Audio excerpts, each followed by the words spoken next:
आदेश आदेश में एकतानाथ गुरु योगी तुलसीनाथजी बापू श्री शनिदेव मंदिर भवनाथ तलेटी गिरनार जूनागढ़ गुजरात। आज बात करेंगे अष्टावक्र जी और जनकराज का जो ये संवाद चल रहा है। तो अष्टावक्र जी ये कह रहे हैं आज कि वासना संसार है और बोध मुक्ति है। इसलिए तो अष्टावक्र जी का यही सूत्र है कि मुक्ति इसी क्षण मिल सकती है, इसी पल मिल सकती है। बीच में से अपना मैंपन गिरा दो, अपना अहंकार मिटा दो, तो जो बचता है वो परमात्मा ही बचता है। मैं एक शुद्ध बोध स्वरूप हूँ, इसका ज्ञान होते ही हम अपने आप को पहचान लेते हैं। तो बोध होना यही मुक्ति है कि मैं एक शुद्ध बोध हूँ और कुछ नहीं हूँ। लेकिन अभी हमारी पहचान क्या है? इस शरीर से, हमारे इस नाम से कि ये मैं हूँ, तो ये हम नहीं है। ऐसे तो कितने शरीर हमने लिए होंगे, कितने अलग अलग नाम हमारे हुए होंगे, तो ये हमारा स्वरूप नहीं है जो बनता है मिटता है, बनता है मिटता है। हम कितनी बार हमारा जन्म हुआ, कितनी बार हमारी मृत्यु हुई, तो क्या ये हमारा स्वरूप है जो बनता है मिटता है, बनता है मिटता है? हमारा स्वरूप तो अजर है, अमर है, परमात्मा का ही रूप है। तो जब ये ज्ञात हो जाता है कि मैं एक शुद्ध बोध हूँ, वही होती है मुक्ति। तो अष्टावक्र जी क्या कह रहे हैं? किया और अनकिया कर्म और द्वंद्व किसके कब शांत हुए हैं, इस प्रकार निश्चित जानकर इस संसार में उदासीन निर्वेद होकर अव्रति और त्याग परायण हो। अष्टावक्र जी कह रहे हैं जनकराज को, मनुष्य उससे ही नहीं बंधता जो करता है, उस पे भी बंध जाता है जो करना चाहता है। किया या नहीं, इससे बहुत भेद नहीं पड़ता। करना चाहा था तो बंधन निर्मित हो जाता है। चोरी की या नहीं, अगर की तो अपराध हो जाता है, लेकिन न की हो तो भी पाप तो हो ही जाता है। अब हम जितना मन में सोच लेते हैं किसी भी कृत्य करने के लिए, तो अगर हम वो न करें, लेकिन मन में तो हो ही गया ना वो कृत्य, मन से तो हो ही गया वो कृत्य, तो बंधन में तो हम बंध ही गए, एक पाप तो हमसे हो ही गया। अगर बुरा कुछ सोचते हैं, किसी के बारे में हम बुरा सोचते हैं, हो सकता है कि हम उसे जुबान से कुछ न कहें, हम अपनी जुबान को रोक लेते हैं, हम बाहर कृत्य नहीं करते। लेकिन अगर हमने किसी का बुरा सोच लिया कि मैं इसका ये कर दूं, वो कर दूं, इसका ये हो जाए, बुरा हो जाए, तो ये मन से तो ये कर्म हो ही गया ना। उसी पल हम बंध जाते हैं उस कर्म से। तो हम कृत्य में अपने कर्म को लाए कि न लाए, लेकिन मन में जो आ गया वो भी बंधन है। इसीलिए अष्टावक्र जी कहते हैं कि किया अन किया कर्म और द्वंद्व कब शांत होते हैं? इसीलिए ही ज्ञानी लोग, इसीलिए ही योगी जन ये कहते हैं कि अंदर से शांत हो जाओ, अंदर से मौन हो जाओ।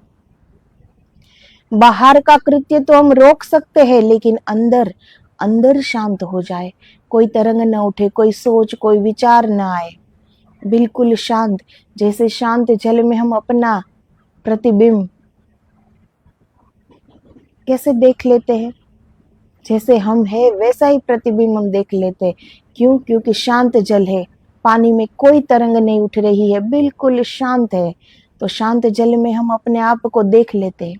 इसी तरह अगर हम अंदर से मौन हो गए, अंदर से शून्य हो गए, अंदर से शांत हो गए, तो उसी पल हम अपने आप को देख लेते हैं। और जब अपने आप को हमने पहचान लिया, देख लिया, फिर कैसा द्वंद्व?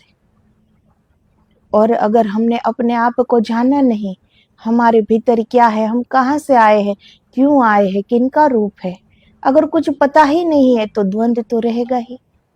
मन में अविरत विचारों की श्रृंखला चलती ही रहेगी, चलती ही रहेगी। तो चोरी की या नहीं, अगर की तो अपराध हो जाता है, लेकिन न की हो तो भी पाप तो हो ही जाता है। किसी के बारे में अगर हम बुरा सोचेंगे मन में सोचेंगे तो पाप तो हो ही जाता है ना। अगर न भी की हो चोरी, न भी किसी की हत्या की हो, न भी किसी का बुरा किया हो, बाहर से हम अपने आप को रोक ले, लेकिन मन से तो कर ही दिया ना। ये जो हम कहते हैं ना कि कितनों से सुना होगा ना कि मानसिक अशांति है, मन बिल्कुल शांत नहीं रहता, तो ये सब कर्म होते हमारे जो मन से किए होते हैं, तो मन को भुगतना भी पड़ेगा ना। मन से किए हुए कर्म मन को भुगतना ही पड़ेगा, तन से किया हुआ कर्म तन को भुगतना पड़ेगा। तो कर्म तो दोनों ही लगते हैं, तन से करो या मन से करो, ये बंधन तो बंध गया, भुगतना तो पड़ेगा ही। पाप और अपराध का यही भेद है, सोचा तो पाप तो हो गया, कोई पकड़ नहीं सकेगा, कोई अदालत कोई कानून तुम्हें अपराधी नहीं ठहरा सकेगा। अपने घर में बैठकर तुम सोचते रहो, डाके डालना, चोरी करना, हत्या करनी, विचार पर समाज का कोई अधिकार नहीं, जब तक कि विचार कृत्य न बन जाए। इस कारण तुम इस भ्रांति में मत पड़ना कि विचार करने में कोई पाप नहीं है। अगर हम अपने घर में बैठकर ये सोचते हैं कि हम किसी की हत्या कर दे, किसी का बुरा कर दे, कहीं चोरी कर दे, तो ये मन से तो हो ही गया ये कृत्य। अगर बाहर से ये कृत्य नहीं हुआ तो हमें कोई अदालत पकड़ नहीं सकती, कोई पुलिस पकड़ नहीं सकती। इसका ये मतलब नहीं कि हम बिंदास हो जाए कि हमने सिर्फ सोचा था, किया कहाँ है। लेकिन सोचा था वो भी मन को तो भुगतना ही पड़ेगा, मन तो बंध गया, उसी पल उस कर्म से बंध गया वो मन। तो हमें ऐसा नहीं सोचना चाहिए कि मन से सोचा था, पाप कहाँ हुआ है, किया तो नहीं ना। तो तन से करो या मन से, पाप तो हो ही जाता है। क्योंकि तुमने विचार किया तो परमात्मा के समक्ष तो तुम पापी हो ही गए। तुमने सोचा इतना काफी है, तुम तो पतित हो ही गए। विचार की तरंग उठी, न बनी कृत्य, इससे भेद नहीं पड़ता, लेकिन तुम्हारे भीतर तो मलिनता प्रविष्ट हो ही गई। अब भीतर इतनी मलिनता होगी तभी तो हम दूसरों के बारे में गलत सोच सकेंगे ना। हमारे अंदर प्रेम बह नहीं रहा है। ये प्रेम की ही कमी है कि हम ऐसा सोच सकते हैं दूसरों के बारे में कि दूसरों का कुछ बिगाड़ लूं, दूसरों से कुछ ले लूं, दूसरे की हत्या कर दूं, दूसरे का ये कर दूं, वो कर दूं। ये हम कैसे सोच सकते हैं? क्योंकि प्रेम का अभाव है, अंदर प्रेम है ही नहीं, इसीलिए ये हम सोच सकते हैं। तो ये हमने सोचा, वो परमात्मा ने तो देख ही लिया ना। कृत्य नहीं बना इसलिए पुलिस ने या समाज ने नहीं देखा, लेकिन ईश्वर ने तो देखा ही ना। तो हमारे अंदर जो विचारों की तरंगे उठती है, वो अच्छी उठे कि बुरी उठे, बुरी उठती है तो ये साबित ही है ना कि हमारे अंदर अभी कितनी मलिनता पड़ी है, हमारी सोच कितनी मलिन है कि हम दूसरों का बुरा चाह सकते हैं, कर सकते हैं। तो यही मलिनता, ये पाप तो है। ईश्वर ने हमें एक जीवन दिया कि अच्छे से जी सके, अच्छाई कर सके, सबका भला कर सके, किसी के काम आ सके, इसीलिए ये जीवन दिया है। खुद को पहचान सके, खुद जब उस मार्ग का पता चल जाए खुद को, तो दूसरों को भी हम ले जाए वहां। ये तो बड़े दूर की बात है, परमात्मा को पाना तो बड़ी दूर की बात है कि उसको देखना। परमात्मा तो पाया हुआ ही है, सिर्फ उनको देखना बाकी है। वो तो अपने स्थान पर ही है, हम दूर चले गए हैं, हम उसे देख नहीं पा रहे हैं। बीच में इतनी मलिनता है हमारे सोच की, इतनी तरंगे हैं विचारों की कि वो परमात्मा पूरा ढक दिया हमने, हमारे ही अंदर है, फिर भी हम देख नहीं पाते। इसीलिए ये भीतर जो मलिनता प्रविष्ट हो जाती है ना, तो पाप कर्म तो बंध ही गया। किया तो अपराध बन जाता है, न किया सोचा तो भी पाप बन जाता है। और अपराध से तो बचने के उपाय है, क्योंकि कानून, अदालत, पुलिस, इनसे बचने की व्यवस्थाएं खोजी जा सकती है, खोज ली गई है। जितने कानून बनते हैं उतना कानून से बचने का उपाय भी निकल आता है। तो अगर हम कृत्य कर दे, ऐसा कोई बुरा कृत्य कर दे, और अगर हम पकड़े जाए, तो इस सजा से बचने के लिए तो उपाय मिल सकते हैं। आखिर वकील उनको ही कहते हैं ना, जो सच का झूठ और झूठ का सच कर दे। तो उपाय मिल सकता है, हम बच सकते हैं। लेकिन जो मन से किया ना, उनका साक्षी तो स्वयं ईश्वर है, और ईश्वर तो बिकता नहीं है। वहां तो रिश्वत चलती नहीं है कि हम बच जाए। कानून से बच सकते हैं रिश्वत देकर, लेकिन ईश्वर तो रिश्वत लेते नहीं ना, तो वहां हम नहीं बच सकते।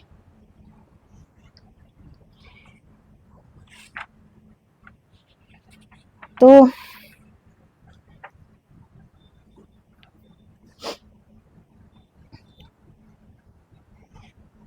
अपराध से तो तुम बच सकते हो। कोई अक्सर बड़े अपराधी बच जाते हैं, छोटे अपराधी पकड़े जाते हैं। जिसको बचाने वाला कोई नहीं, वे फंस जाते हैं। जिनको बचाने के लिए धन है, सुविधा है, संपत्ति है, वे बच जाते हैं। बड़े अपराधी नहीं पकड़े जाते। बड़े अपराधी के पास सारी सुविधाएं होती है, वो नहीं पकड़े जाते। और ये बहुत पुराना, ये वकील, ये जो शब्द है ना, वो बहुत, ये सूफियों का शब्द है। वकील यानी जो संत होते हैं, कि ईश्वर के सामने वो हमारी वकालत कर दे कि ये कैसा है, उसे वकील कहते थे। लेकिन अब ये जो कानून, जो कोर्ट में होते हैं, अदालत में होते हैं, जो केस लड़ते हैं, उसे हम वकील कहते हैं। वरना ये वकील शब्द जो है वो सूफियों का शब्द है। वकील के ईश्वर के सामने हमारी वकालत करे, कि जो परमात्मा के सामने तुम्हारा गवाह होगा कि तुम सच हो, वो परमात्मा के सामने हमारा गवाह बनते हैं कि ये सच है, इनके कर्म ऐसे हैं, मैं गवाही देता हूं। उसे वकील कहते थे सूफियों की भाषा में।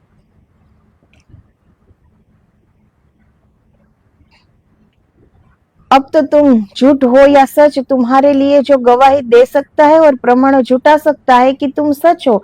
वस्तुतः तुम जितने झूठे हो, उतना ही जो प्रमाण जुटा सके कि तुम सच हो, वह उतना ही बड़ा वकील होता है। अब ये वकील कैसे होते हैं? अगर वो सच को सच साबित कर दे, ऐसे वकील तो होते ही है। लेकिन जो झूठ को सच कर दे, सच को झूठ कर दे, अब ऐसे वकील है। लेकिन पहले तो ये संतों को वकील कहा जाता था, कि परमात्मा के सामने वो हमारी गवाही दे कि कैसे कर्म किए हैं, कैसे है ये लोग। वह तुम्हें परमात्मा के सामने प्रमाण देगा कि मेरी गवाही सुनो, यह आदमी सच है।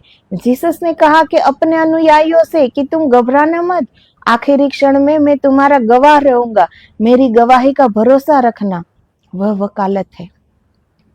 सही में वकालत इसे कहते हैं, कि जीसस ने अपने अनुयायियों से कहा कि तुम आखिरी क्षण में भी घबराना मत, मैं तुम्हारी वकालत करूंगा, मैं तुम्हारी गवाही दूंगा ईश्वर के सामने।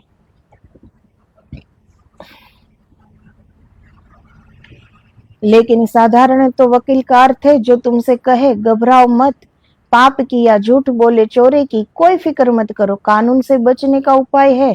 आदमी ऐसा कोई कानून तो खोज ही नहीं सकता जिससे बचने का कोई उपाय न हो।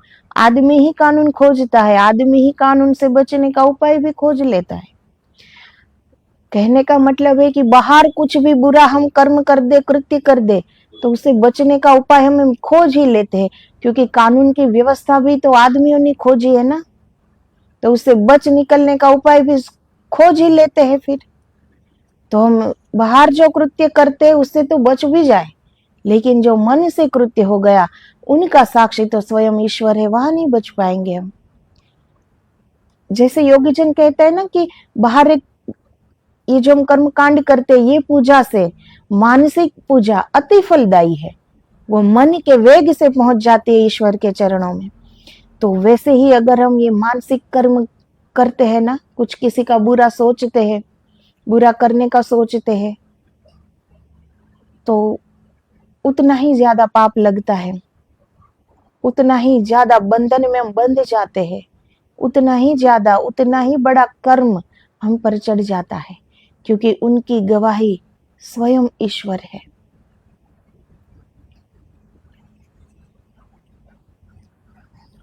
लेकिन जहां विचार का संबंध है वहां कोई तुम्हें बचा नहीं सकेगा। यहाँ तुमने विचार किया कि तुम पतित हो ही गए, ऐसा अगर होता कि अभी तुम विचार करते और कई जन्मों के बाद पतित होते तो बीच में हम कोई उपाय खोज लेते, रिश्वत खिला देते। ऐसा कोई उपाय नहीं है, विचार किया कि तुम पतित हुए। अब थोड़े पतित, थोड़े तो मलिन हो गए ही, तभी तो किसी का बुरा सोच आई, किसी का बुरा करने की सोच अगर हमारे अंदर से उठी है तो मलिन सोच तो हमारी है ही। तो ये पाप तो है, और क्या है कि हमारी सोच इतनी मलिन है, तो ये पाप कर्म तो है कि हम किसी का अच्छा न कर सके तो कोई बात नहीं, लेकिन किसी का अच्छा सोच भी नहीं सकते, इनसे बड़ा पाप क्या होगा हमारे लिए।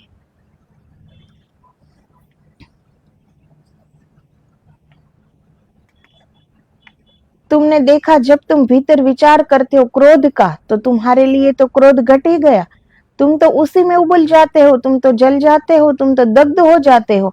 फिर तुमने क्रोध किया है या नहीं किया, यह दूसरी बात है। भीतर भीतर तो छाले पड़ गए, भीतर भीतर तो घाव हो गए, वह तो क्रोध के भाव में ही हो गए, क्रोध में ही क्रोध का परिणाम है। अब हम इतना क्रोधित हो गए, अब कृत्य में नहीं दिखा रहे हैं, अपने आप को रोक लिया, लेकिन अंदर से तो ज्वालाएं फूट रही है क्रोध की। तो ये क्रोध हमने सोचा, क्रोध अंदर आया तो अंदर तो छाले पड़ गए, सोचा तो क्रोध तो आ ही गया ना। फिर वो क्रोध हमने चाहे दूसरों पर ना उतारा हो, लेकिन खुद का तो हम बुरा उसी क्षण हो ही जाता है ना। इसीलिए परमात्मा को धोखा देने का उपाय नहीं है, उसने परिणाम को कारण से दूर नहीं रखा है। आग में हाथ डालो तो ऐसा नहीं कि इस जन्म में हाथ डालोगे और अगले जन्म में जलोगे, हाथ डाला कि जल गए। लोग इसलिए भी नहीं डरते कि अभी अभी कहाँ भुगतना है, अभी ये कर देते हैं, फिर अगले जन्म में देख लेंगे। अब अगला जन्म किसने देखा है? आग में हाथ अभी डाला है तो अभी जलोगे, आग में अभी हाथ डाला है तो ये नहीं सोच सकते कि अगले जन्म में हाथ जलेगा, वो तो अभी जलेगा। किसी का बुरा किया, तत्क्षण हमारा बुरा समय शुरू हो गया, तत्क्षण हमारा बुरा कर्म बंध गया। तो जैसा हम करते हैं वैसा ही हमारे साथ होता है और तत्क्षण होता है। यहाँ भी आदमी ने तरकीबें निकाली है, लोग कहते हैं अभी करोगे अगले जन्म में भरोगे।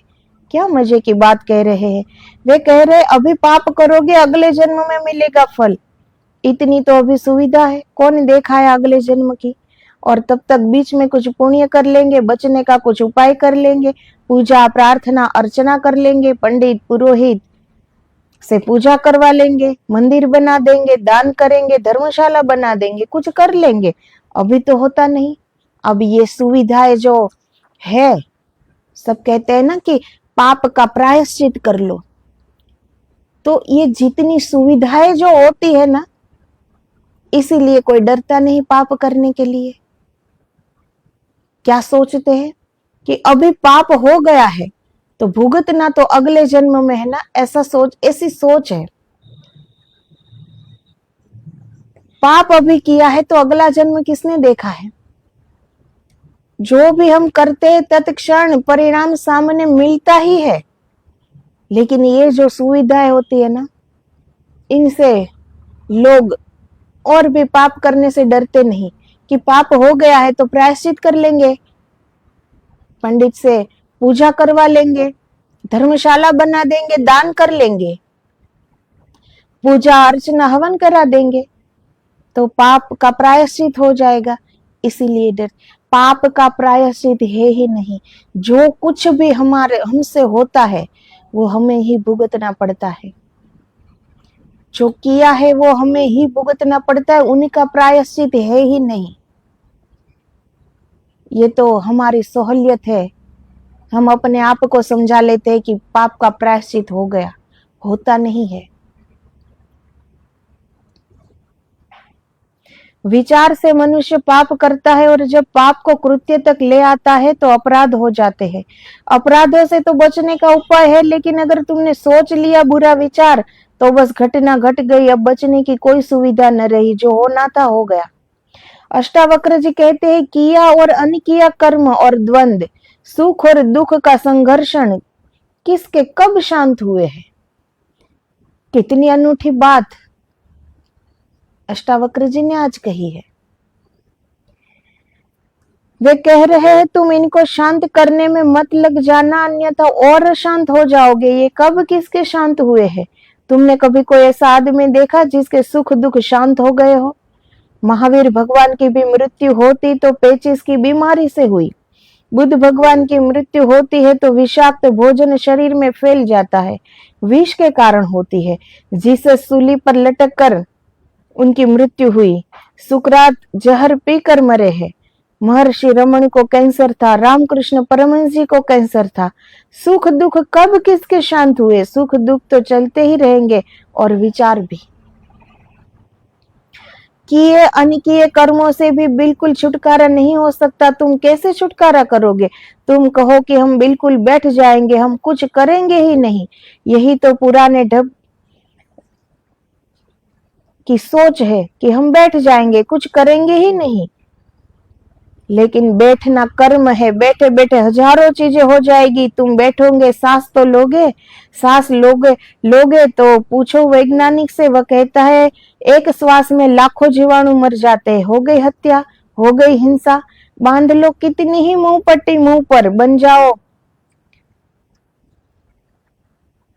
तो ये जो कहते हैं ना कि अगर कर्म से पाप चढ़ता है तो हम एक जगह बैठ जाते हैं, कुछ कर्म ही नहीं करेंगे, तो बैठे बैठे भी पाप हो सकते हैं। अब वैज्ञानिक यही कहते हैं ना कि हमारी एक सांस से हजारों जीवाणु मर जाते हैं। हो गई ना हत्या, हो गई ना हिंसा। और बैठे हैं हम तो विचार शून्य होकर तो बैठेंगे ही नहीं ना। कितनी सोच, कितनी तरंगे अंदर उछल रही होगी। शरीर को बिठा देने से कर्म लुप्त नहीं हो जाते, वो तो शुरू ही रहेगा ना। जब तक अंदर से हमारी सोच शांत न हो जाए, जब तक भीतर हमारे विचार शांत न हो जाए, तब तक तो कुछ ना कुछ कर्म शुरू ही रहेगा। चाहे हम बाहर से भले ही बैठे हो, लेकिन अंदर से तो कुछ ना कुछ कर्म शुरू ही रहेगा ना। जब तक विचार शुरू है तब तक कर्म तो बंधेगा।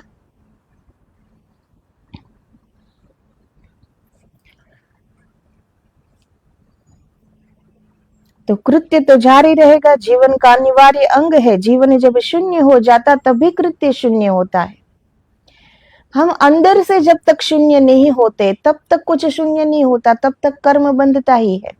चाहे फिर हम बाहर कृत्य न करें, लोग देखे, समाज देखे, इस तरह हमारा कोई कृत्य ना हो, हम अपने आप को रोक ले, लेकिन अंदर से तो हम कुछ ना कुछ करते ही रहते हैं, हमारी सोच से, विचार से। ये कब शांत होगा? जब भीतर हम शून्य हो जाएंगे।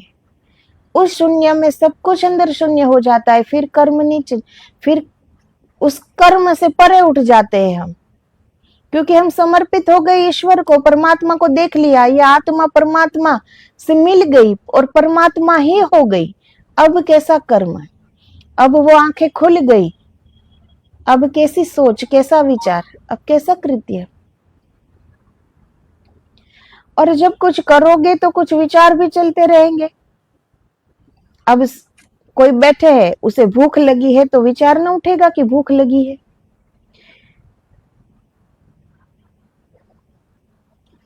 तो जब तक ये शरीर है, उनकी सारी जो क्रिया है वो तो करनी ही पड़ेगी ना। अगर हम बैठ जाए, तो ऐसा थोड़ी है कि बैठ गए तो भूख नहीं लगेगी, प्यास नहीं लगेगी, सब लगेगा ही ना। फिर बैठे बैठे हम कितना सोचेंगे, फिर जो भी आएगा हमारी आंख, हमारा सोच, हमारा विचार किसी को ढूंढता रहता है कि कोई आए और कहे कि भोजन लाओ, पानी लाओ। ये तो और भी बड़े कर्म में बंध जाते हैं हम, कि अपने हाथ पैर होते हुए भी हम किसी और की आशा से जी रहे हैं। रास्ते पर अंगारा पड़ा हो तो महावीर भगवान भी हो तो बचकर निकलेंगे। उनको भी तो विचार उठेगा कि अंगारा पड़ा है, इस पर पैर न रखो, पैर जल जाएगा। तुम पत्थर महावीर भगवान की तरफ फेंकोगे तो उनकी आंख भी जप जाएगी, इतना तो विचार होगा ना, इतनी तो तरंग होगी ना कि पत्थर आ रहा है, आंख फूटी जाती, आंख जपा लो। अब वो इतने अहिंसा का रूप ही है, ये सब महावीर भगवान, बुद्ध भगवान, ये सब अहिंसा के रूप है। लेकिन थोड़ी तो तरंगे उठेगी ही ना, जब हम उन पे पत्थर फेंके तो तरंग तो उठेगी ना कि ये पत्थर लग जाएगा, आंखें तो झपक जाएगी ना, आंखें तो बंद हो ही जाएगी ना कि ये पत्थर आंख न फूट जाए कहीं। अगर रास्ते पे चल रहे नीचे अंगारा है तो विचार तो आएगा ही ना कि अंगारे पे पैर पड़ गया तो जल जाऊंगा। तो ये तरंगे उठती रहती है, विचार तो उठता रहेगा, क्योंकि विचार भी जीवन का अनुषंग है। जब तक श्वास चलती है तब तक विचार भी उठता रहेगा। इसका क्या अर्थ हुआ? क्या इसका अर्थ हुआ कि आदमी के शांत होने का कोई उपाय नहीं? नहीं, उपाय है। उसी उपाय की तरफ इंगित करने के लिए अष्टावक्र जी कहते हैं कि पहले यह समझ लो कि कौन कौन से उपाय काम नहीं आएंगे। छोड़कर भागना काम नहीं आएगा, कर्म से बचना काम नहीं आएगा, विचार से लड़ना काम नहीं आएगा। कृताकृते च द्वंद्वानि कदा शांतानि कश्यवा। तू मुझे बता जनकराज, किसके कब विचार शांत हुए हैं, किसके कब द्वंद दुख शांत हुए? जीवन है तो द्वंद है, दिन को जागोगे तो रात सोओगे ना, द्वंद शुरू हो गया, दोहरी प्रक्रियाएं हो गई। श्रम करोगे तो विश्राम करोगे, सुख होगा तो उसके पीछे दुख आएगा। जैसे दिन के पीछे रात आती है, रात के पीछे फिर दिन चला आता है, हर सुख के पीछे दुख है। अगर हम ये स्वीकार करते हैं कि ये रात ही नहीं रहेगी, सुबह सूरज उदय होगा, दिन निकल आएगा। रात आई है तो दिन भी आएगा, दिन आया है तो रात भी आएगी। अगर ये हम स्वीकार करते हैं तो ये स्वीकार क्यों नहीं कर पाते कि अभी सुख है तो दुख भी आएगा? अभी सुख का स्वीकार किया है, उतना ही अगर हम दुख का स्वीकार कर ले तो, लेकिन हम उसका स्वीकार नहीं कर पाते और सारा द्वंद खड़ा हो जाता है। अगर हम श्रम करते हैं तो विश्राम भी करेंगे ना, दोनों साथ साथ चलते हैं। तो फिर सुख दुख वो क्यों नहीं स्वीकार करते कि वो भी दोनों साथ चलते हैं? हर दुख के पीछे सुख है, हर सुख के पीछे दुख है, श्रृंखला बंदी है। श्वास भीतर लोगे तो फिर बाहर भी तो छोड़ोगे ना, नहीं तो फिर भीतर न ले सकोगे। बाहर लोगे श्वास तो भीतर जाएगी, भीतर लोगे तो बाहर जाएगी, द्वंद जारी रहेगा। जहां दो होता है वहां द्वंद जारी रहता है। सांस बाहर आई है तो भीतर जाएगी, भीतर गई है तो बाहर आएगी। इस जीवन की सारी गति द्वंद्वात्मक है। दो पैर से आदमी चलता है, सब चलने में दो की जरूरत है। दो पंख से पक्षी उड़ता है, उड़ने में दो की जरूरत है। एक पंख काट दो पक्षी गिर जाएगा, एक पैर काट दो आदमी गिर जाएगा। जीवन द्वंद से चलता है, जो निर्द्वंद हुआ वह तत्क्षण गिर जाएगा। इसीलिए तो परमात्मा तुम्हें कहीं दिखाई नहीं पड़ता। जो भी दिखाई पड़ता है वह द्वंद से घिरा होगा। जहां द्वंद गया वहां दृश्य भी गया, वहां व्यक्ति अदृश्य हो जाता है। जीवन तो उसी अदृश्य का दृश्य होना है।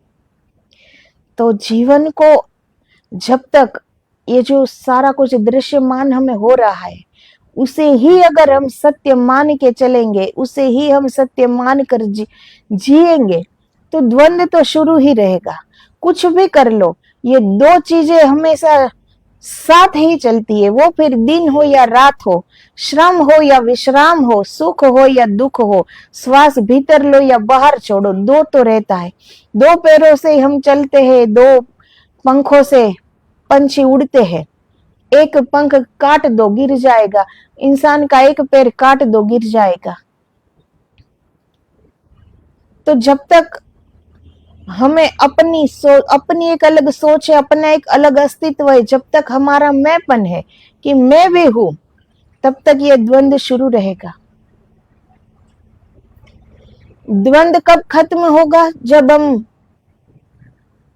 हमारा मैंपन गिरा दे, अपने अहंकार से मुक्त हो जाए, उस परम ब्रह्म परमात्मा से मिल जाए, फिर अपना कोई अलग अस्तित्व ही नहीं। अब अपना ही जीवन नहीं, अपना ही अस्तित्व नहीं, फिर कैसा द्वंद्व? फिर सारे द्वंद्व मिट जाते हैं। और अपना अस्तित्व जब तक हम अलग से रखेंगे कि ये मैं हूं, तब तक द्वंद्व जारी रहेगा। उनका कोई उपाय नहीं है, तब तक द्वंद्व जारी ही रहेगा। उपाय एक ही है कि मिट जाओ, अपने अहंकार को मिटा दो और परमात्मा से मिल जाओ और परमात्मा का रूप ही बन जाओ।